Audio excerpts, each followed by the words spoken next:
Hello guys, আসসালামু আলাইকুম। সবাই কেমন আছেন? যাই হোক, আশা করি সবাই ভালো আছেন। এখন রাত বাজে 1:30। আমরা ডিউটিতে থেকে আসছি। যাই হোক, ডিউটিতে থেকে আসার পরে এখন কি খাবো খাওয়ার মতো কিছু নাই। এই যে আলু, এখন আলু সিদ্ধ করা হয়েছে, শুধু আলু এখন ভর্তা বানাবো।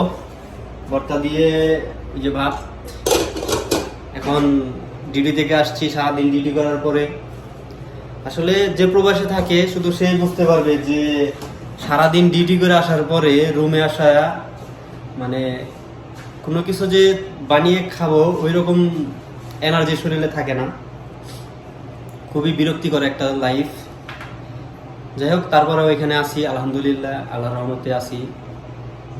তো এখন রাতের খাবার হচ্ছে আলু ভর্তা, ভাত আর ডাউল।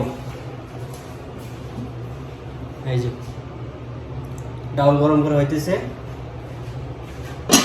এই ডাউল দিয়ে আলু ভর্তা দিয়ে ভাত খাবো। এগুলো হচ্ছে আমাদের রাতের খাবার।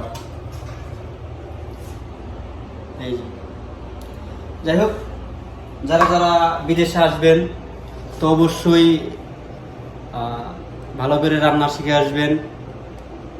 আর মেন কথা হচ্ছে যে আপনার ইচ্ছা শক্তি থাকতে হবে যে না, আমি বিদেশে যাব, বিদেশে গিয়ে নিজে রান্না করে খাবো, কাজ করে সারাদিন ডিউটি করে এসে রুমে এসে আবার রান্না করে খাবো, এরকম মনোবল নিয়ে, এরকম ইচ্ছা শক্তি নিয়ে আপনাদের বিদেশে আসতে হবে। তা না হলে বিদেশে এসে আপনারা টিকতে পারবেন না। যাই হোক, এখন খাওয়া দাওয়া করবো।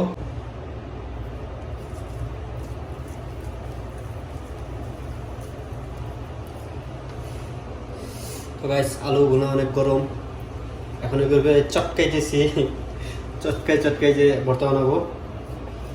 এখানে পেঁয়াজ, তারপরে সরিষার তেল, তারপরে ধনেপাতা আছে, আর শুকনো মরিচ তেলে ভাজার পরে। যাই হোক, কে কে খাবেন চলে আসেন আমাদের রুমে। সবাইকে রাতের আলু ভর্তা দাওয়াত দেওয়া হইলো, কে কে খাইবেন চলে আসেন। অনেক খিদা লাগছে তো বসে বসে খাওয়ার সময় নাই, দাঁড়িয়ে দাঁড়িয়ে খাইতেছি।